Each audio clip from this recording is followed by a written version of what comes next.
Assalamualaikum warahmatullahi wabarakatuh. Kali ini DMF Channel akan berbagi soal SKB hukum dan perundang-undangan. Bagi Anda yang mengambil hukum, bisa juga membaca soal ini atau meminta soal ini ke saya. Baiklah, langsung saja kita bahas. Yang pertama, sebutkan dan jelaskan tentang pengantar ilmu hukum dan sebutkan juga perbedaannya dengan pengantar hukum Indonesia. Nah, mungkin nanti bisa juga ditanya saat wawancara ya guys. Pengertian dari pengantar hukum adalah pengantar ilmu hukum adalah seluruh ilmu hukum yang umumnya memiliki sifat universal atau umum. Sedangkan pengertian dari pengantar hukum Indonesia adalah seluruh hukum positif yang berlaku di negara Indonesia. Lanjut, jelaskan pengertian hukum menurut pendapat Utrecht. Jawab, menurut Utrecht, hukum adalah kumpulan perintah dan larangan untuk meraih ketertiban dalam kehidupan masyarakat. Oleh karena itu, hukum senantiasa harus dipatuhi oleh siapapun. 3. Sebutkan dan jelaskan unsur-unsur hukum dan ciri-ciri dari hukum. Jawab, ada 4 unsur-unsur hukum. Pertama, peraturan atau aturan yang mengatur tingkah laku manusia dalam kehidupannya bermasyarakat. 2. Peraturan tersebut lahir atau diciptakan oleh badan resmi yang berwajib, dalam hal ini pemerintah. 3. Peraturan itu memiliki sifat memaksa. 4. Sanksi terhadap pelanggaran hukum. Pelanggar hukuman adalah tegas. Sedangkan ciri-ciri dari hukum ada 3, yaitu adanya sebuah perintah atau sebuah larangan. Adanya perintah atau larangan itu harus dipatuhi oleh siapapun. Sanksi terhadap pelanggaran harus tegas. 4. Jelaskan fungsi hukum dan tujuan hukum. Jawab, tujuan hukum adalah untuk menciptakan tatanan dan kehidupan masyarakat yang tertib dan adil.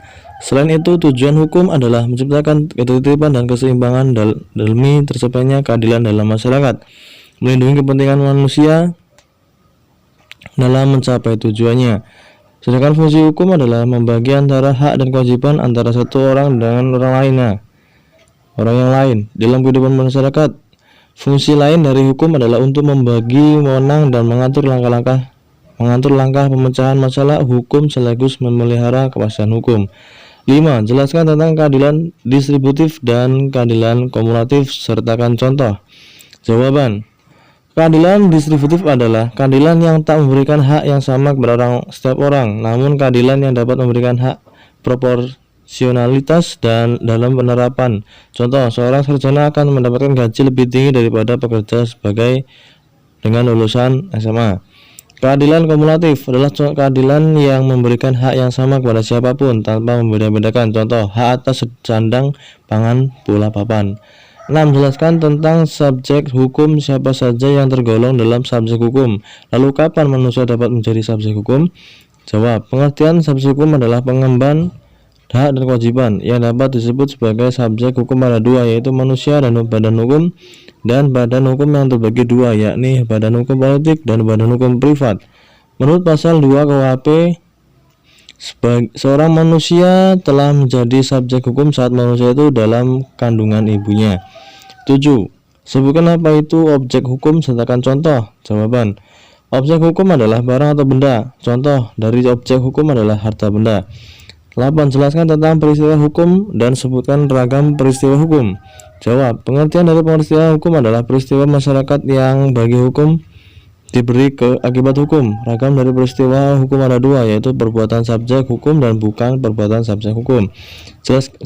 Jelaskan apa yang dimaksud dengan perbuatan hukum, sebutkan bentuknya dan sertakan contoh. Perbuatan hukum adalah sebuah perbuatan yang memiliki akibat hukum. Bentuknya ada 2 macam. Bersegi 1, yakni akibat hukumnya dihendaki oleh satu pihak saja. Contoh wasiat, hibah. Lalu bersegi 2, yakni peristiwa hukum yang akibat hukumnya ditimbulkan oleh kedua belah pihak. Contoh jual beli. 10. Jelaskan pengertian hak dan kewajiban atas bagaimana bentuk hak itu.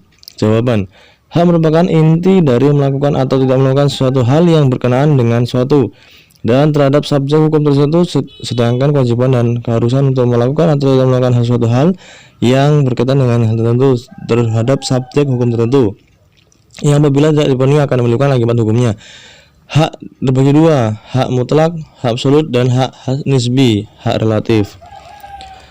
Mungkin demikian yang dapat saya bacakan. Adapun soal lain bisa kalian baca sendiri, dihafal kalau bisa, agar nanti saat ditanya atau ada soal seperti ini bisa menjawabnya. Ini ada sekitar 27 soal esai ya. Baiklah, jangan lupa like, komen, dan subscribe agar saya lebih semangat membangun channel ini agar lebih bermanfaat pada orang lain. Terima kasih.